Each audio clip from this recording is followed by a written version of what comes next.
Hi friends, எல்லாம் எப்படி இருக்கீங்க? எல்லாம் நல்லா இருக்கீங்களா? இன்றைக்கி நம்ம தம்பி ராமோட பிறந்த நாள். பார்த்தீங்கன்னா, இன்றைக்கி அவரோட கையாலவே இன்றைக்கி அன்னதானம் கொடுக்குறாரு.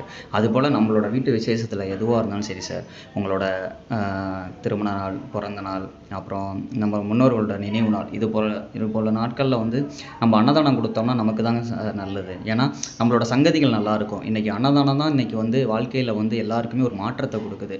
எங்கே போய் நீங்கள் பாருங்கள், எந்த ஒரு விஷயத்துக்கு நீங்கள் போனாலும் சரி, ஒரு ஜாதகம் பார்த்தாலும் சரி, எது பார்த்தாலும் சரி, அன்னதானம் பண்ணுங்க, தர்மம் பண்ணுங்க, மாற்றுத்திறனாளிக்கு உதவுங்க, இதுதான் சொல்கிறாங்க. இப்போ என்னன்னா உங்களால் அதை பண்ண முடியும். ஏன்னா இன்றைக்கி இருக்கிற காலகட்டத்துக்கு எல்லாமே ஓடிக்கிட்டு இருக்கோம்.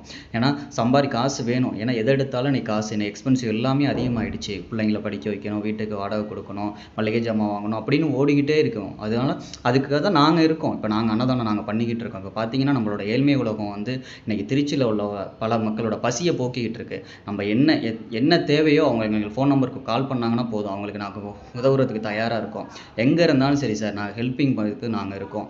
அதனால் நீங்கள் வந்து ஒன்றும் இல்லை, உங்களோட பிறந்தநாள் இது போல் இதுக்கு வந்து எங்களோட நம்பருக்கு நீங்கள் ஜிபே பண்ணுங்கள். நாங்கள் எல்லாமே ரெடி பண்ணிவிட்டு வந்துடுறோம். நீங்கள் வந்து 1 மணிக்கு ஜங்ஷனுக்கு வந்துடுங்க. உங்கள் திருக்கரங்களாலே நீங்கள் வந்து அன்னதானம் பண்ணுங்கள். பாருங்கள், டெய்லி நாங்கள் வந்து ஒரு இது சொல்லலை, நீங்களாகவே ஃபஸ்ட்டு பாருங்கள் அங்கே என்ன நடக்குதுன்னு பாருங்கள். இப்போ நாங்கள் 1:10க்கு அங்கே போவோம். ஆனால் அங்களோட மக்கள் பார்த்தீங்கன்னா 12:45க்கே லைனில் நிற்கிறாங்க. அப்படியாப்பட்ட மக்களுக்கு நாங்கள் வந்து அன்னதானம் கொடுக்கணும். அப்படி தான் எங்களுக்கு தோணுது. எந்த வேலை இருந்தாலும் சரி, எந்த ஒரு காரியங்களாலும் சரி, அதை விட்டுட்டு இவங்களுக்கு நமக்காக ஏங்குறாங்க. இந்த பணியை அதுக்காக தான் சொல்கிறோம். இன்றைக்கி நான் வந்து பிஇ படிச்சிருக்கேன் சார். எனக்கு ஒரு வேலை பார்க்க தெரியாமல் இல்லை, பண்ண தெரியாமல் இல்லை. ஆனால் அந்த மக்கள் நமக்காக என் மேலே நம்மளோட ஏழ்மை உலகத்து மேலே உள்ள நம்பிக்கையை வச்சுட்டாங்க. இவங்க வந்து 1 மணிக்கு சாப்பாடு கொடுப்பாங்க அப்படிங்கிற ஒரு நம்பிக்கையை வந்து நாங்கள் ஏற்படுத்திட்டோம். அதனால் அந்த அன்னதானத்தை நாங்கள் தொடர்ந்துகிட்டு இருக்கோம் சார். உங்களோட சப்போர்ட், எல்லாரோட சப்போர்ட்டும் எங்களுக்கு அவசியம் சார். ஓகேவா? நம்ம சேனலை பாருங்கள், சப்போர்ட் பண்ணுங்கள், சப்ஸ்கிரைப் பண்ணுங்கள். ஓகேவா? ரொம்ப நன்றி.